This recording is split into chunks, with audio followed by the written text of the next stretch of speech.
Јас сум Јанис, имам 21 година. Родена сум во Струмица, пораснав во Крушево, во згрижувачко семејство. Имав проблеми со згрижувачкото семејство поради тоа што кога направив каминг аут како трансродна девојка не ме прифатија и немав некоја комуникација со нив и не сакаа да идам кај нив. И немаше каде да отидам и затоа се обратив тука додека се осамостојам и додека најдам некое решение за мојот живот. Го чекав тој период да дојдам в Скопје, да се преселам и да можам да почнам со хормонска терапија и да го почнам самиот тој процес. Имаше доста психичко насилство кое што трае до ден денес, траело до пред одреден период.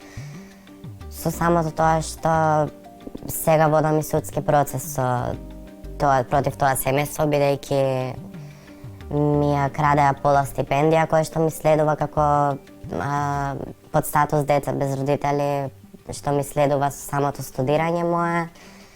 Изречени им се мерки да не ме вознемируваат и да не ме пишуваат, се почитуваат тие мерки.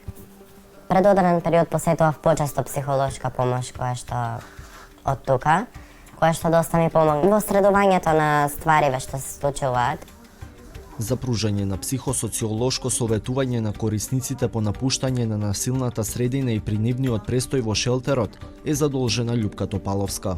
Корисниците на почеток кога ќе дојдат во шелтерот, кога ќе бидат сместени, имаат потешкоти да стекнат доверба, што е и очекувано.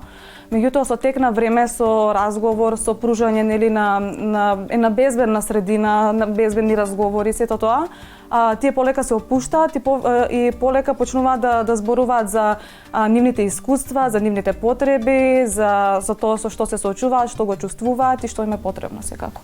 Најтежок чекор е првиот чекор што го прават, односно напуштање на кругот на насилството и започнување на нелина и да живеат сами самостојно.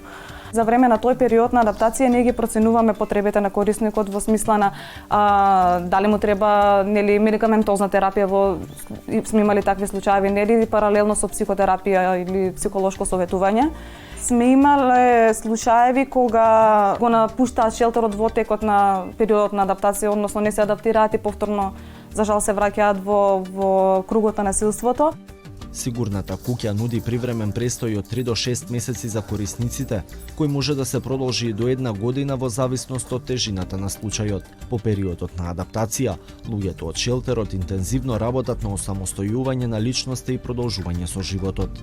Внатре во семејството најчесто се навредувани и омаловажувани, не им е признае на нивната сексуална ориентација или родов идентитет. Имаме многу мал број на пријави.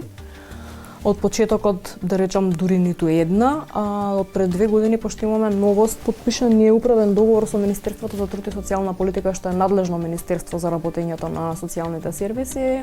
Условот да ние добиваме пари по сместен корисник од финансии од државата е било кој корисник да го пријави насилството во Центарот за социјална работа, од каде што потекнува, или од каде што доаѓа од градот.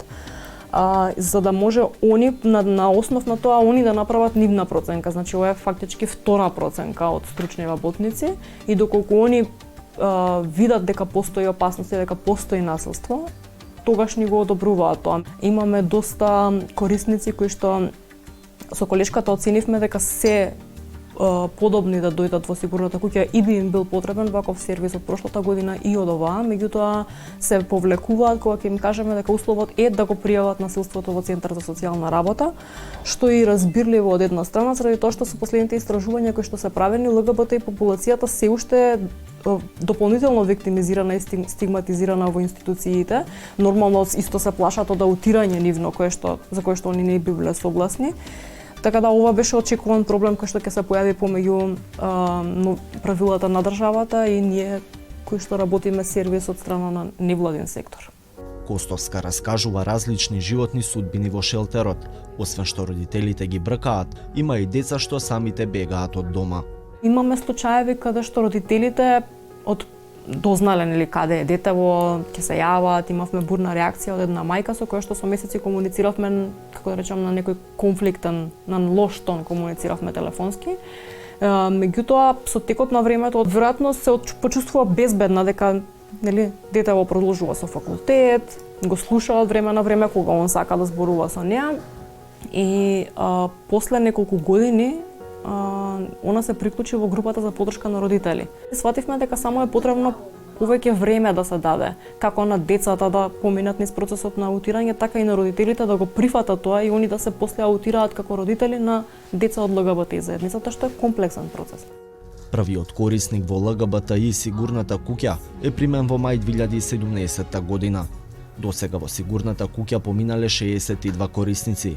Најголем дел се успешно ресоциализирани и реинтегрирани во општеството. Корисници на шелтерот се најчесто млади луѓе од 21 до 30 години. Во последните 2 години со замавот на антиродовите движења, најмногу помош побарале транс жени. Над 80% не пријавуваат насилство во ниту една институција поради страф од стигма и дискриминација. Над 50% од ЛГБТИ заедницата се жртви на семејно насилство. Според истражување на МЦМС, 81% од македонците не сакаат да имаат за сосед лице од ЛГБТИ заедницата.